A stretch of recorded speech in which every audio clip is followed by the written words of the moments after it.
too heavy with my tears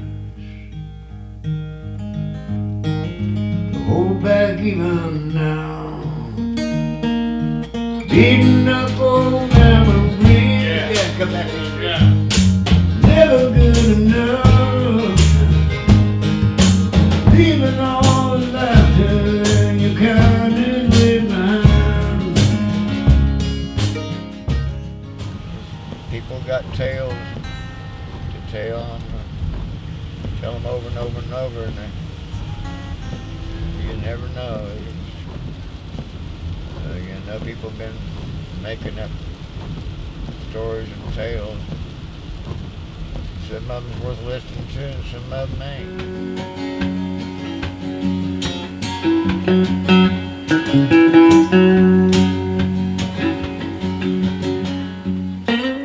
We'll just have some fun, see what happens.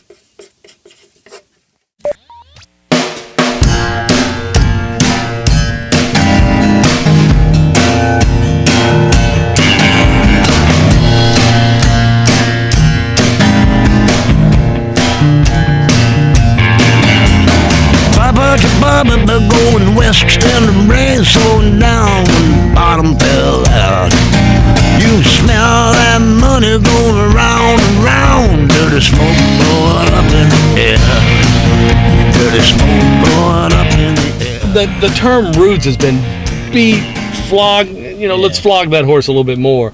But when it comes to roots music, you know, mention Malcolm's name to anybody. I mean, Steve Earle came in and played on the last record because he's a Malcolm fan. I mean, he's the real deal. Do you live to eat? Do you eat to live for $1 a day on the river? Damn band still hold the keys to the city.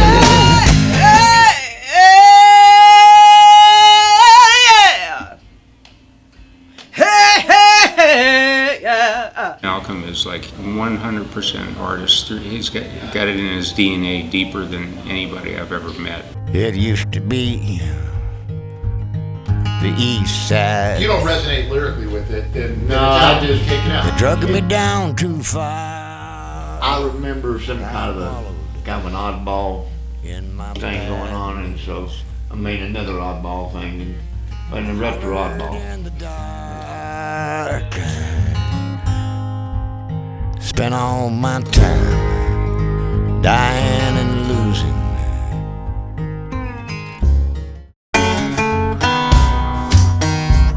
People write songs for different reasons, and some people can't help it. I don't know. What do you think your reason is? I'm working on that. I'll get back to you on that.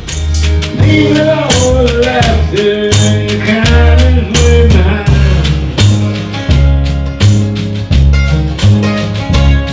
behind.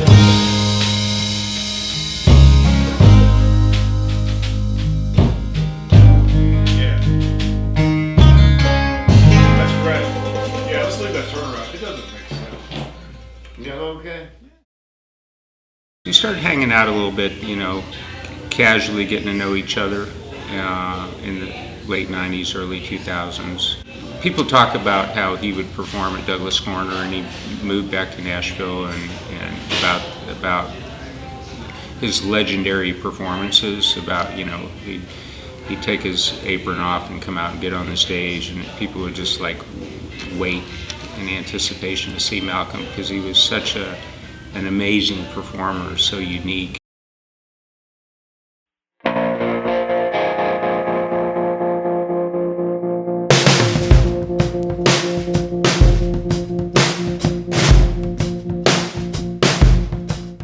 He's the nicest guy in the room. He always makes sure that everyone's fed. Did you get food? Did you get food? You know, I mean, just he's a caretaker and a caregiver, and it comes through in his music. I think he's amazing. That's great. That's great, Dave. You're working your ass off, man.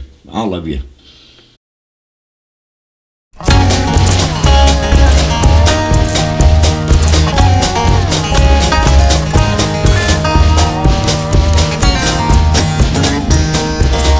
Years and the walls are thin and a double wide along the hill.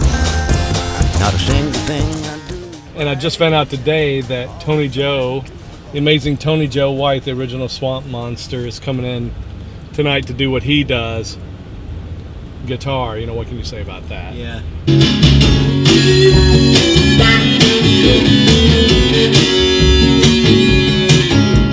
Eagle eye with your coat goes low, help me out. You lay in bed so quietly, eyes wide open softly. The wind blows outside, hardly even noticed by my ears. Every evening comes. Yeah, I don't like that last verse. Okay. Yeah, and I so love how let's you just say scratch that. that out, and that's all there is to it. Okay. Read his lyrics, man. They're just so deep and profound. Some of the biggest songwriters in Nashville consider him to be an unheralded genius at songwriting. They've said so, and I feel the same way. No one can make you cry and laugh in the same breath more than Malcolm. No one really conveys that message of going to the other side with that southern kind of charm and let's wrap you in the blanket and it's time to go than Malcolm. And that's heavy to me, man. On the last record, it was a lot of, in percussion drum world, there was a lot of noise and noisemakers and cowbells on floor toms and fun stuff that I love to do, and there'll be some of that. But we've also cut some songs that sound straight up Stonesy or the band, and just all about the groove and the pocket, and his voice and his songs go great with that.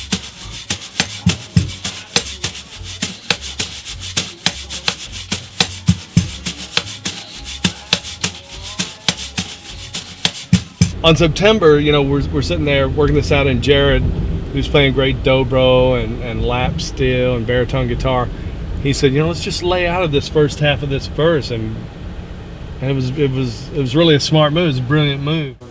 Yeah, man, what an interesting idea. It just frees you up to just be so expressive on the front of that verse without worrying about Well, anything. that's just, I feel so free.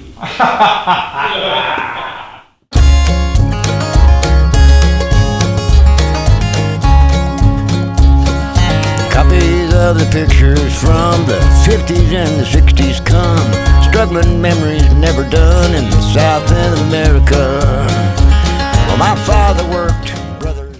What do you think he does when he's not making music? He whittles. He gave me a little rocking horse for my son, and I think he also whittled me a bear playing drums. It's like this big, a little bear, and it's got little sticks in there for the sticks, and the bear smiling and hitting little metal things that are cymbals. It's brilliant. He writes. He cans vegetables. He grows in his garden. He writes songs. And he plays. He tours quite a bit.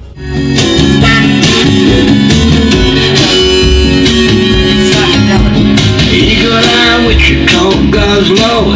Okay, let's go to the end of the song. That's crazy cool. Oh, cool, man. That's crazy, man. There's no punching the clock or phoning it in with Malcolm, because he'll leave you behind. You'll play over a bar, and you sort of you have to pay attention, but you also have to just be in the moment. And you really have to be in the moment. How many souls have never known springtime once again? How many hearts have the answering cry? As they were in Heidelberg.